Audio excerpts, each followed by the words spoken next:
आज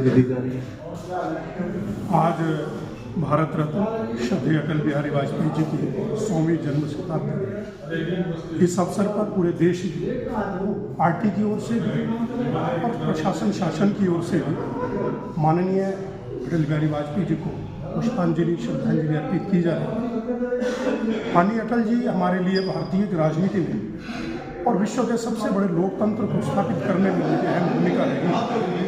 और अगर लोकतंत्र की परिभाषा को अगर जीवंत करना हो तो उनको 1996 का जो उदाहरण कि जब एक वोट से मात्र संसद में कम होने पर माननीय अटल बिहारी वाजपेयी जी ने सत्ता छोड़ दी थी, वो एक ऐसा उदाहरण है जो श्री राम के चरित्र को उद्घृत करता है। जैसे श्री राम अपनी सत्ता अपना राज्य छोड़ करके मर्यादा को स्थापित करने के लिए वनों में चले गए थे, ऐसे ही अटल बिहारी वाजपेयी जी ने राम राज्य के मूल्यों की, श्री राम के निर्धारित मूल्यों की, उनको अवतरित करने के लिए अपनी सत्ता छोड़ दी थी, लेकिन भ्रष्टाचार का सहारा नहीं लिया।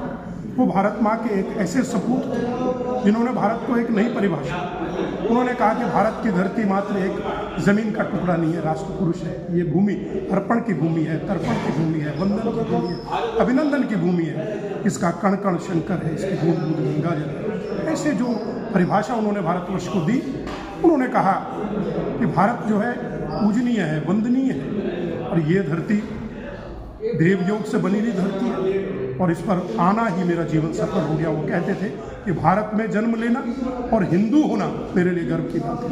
तो ऐसे आदर्श पुरुष के लिए यही हमारी श्रद्धांजलि होगी कि वो अमर हैं, अमर रहेंगे जब तक ये सृष्टि रहेगी।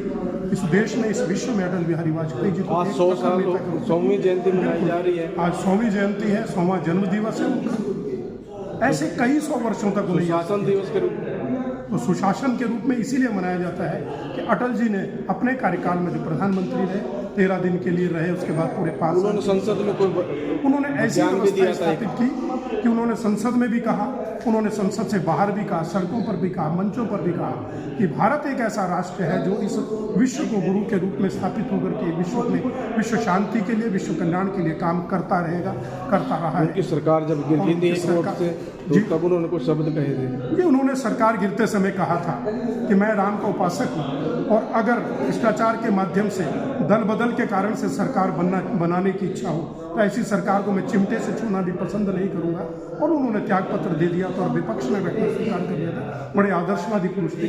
भारत की राजनीति को उन्होंने नया दिशा दी है, नया आयाम स्थापित किया है। हम भारत के भारतीय जनता पार्टी नहीं अपितु सभी राजनीतिक दल श्रद्धेय अटल जी को इसी भाव से देखते हैं कि मानव कल्याण के लिए काम करने के लिए, सर्वधर्म समभाव को स्थापित करने के लिए वो पक्षधर थे। उन्होंने इसी प्रकार का काम किया। विपक्ष में भी उनका कोई भी दुश्मन नहीं है। मैंने कहा ना कि हमारी ही पार्टी नहीं, विश्व की सब राजनीतिक पार्टियां ये मानती हैं कि इस धरातल पर अगर इस युग में कोई ऐसा दृष्टा पैदा हुआ है जिन्होंने सारे विश्व को एक परिवार माना है, सभी पार्टियों को, इस देश की राजनीतिक पार्टियां राष्ट्रीय विकास में काम करें इस बात पर माना है, तो सभी विपक्ष के लोग इसीलिए उनका आदर करते हैं कि वो चाहते थे कि सब लोग मिलकर के काम करें, कोई अछूता नहीं है। सिर्फ भ्रष्टाचार के वो खिलाफ होते थे, राजनीतिक मूल्यों, सामाजिक मूल्यों, धार्मिक मूल्यों के जो खिलाफत करते थे उसके विरोध में प्रखर वक्ता के रूप में बोलते थे।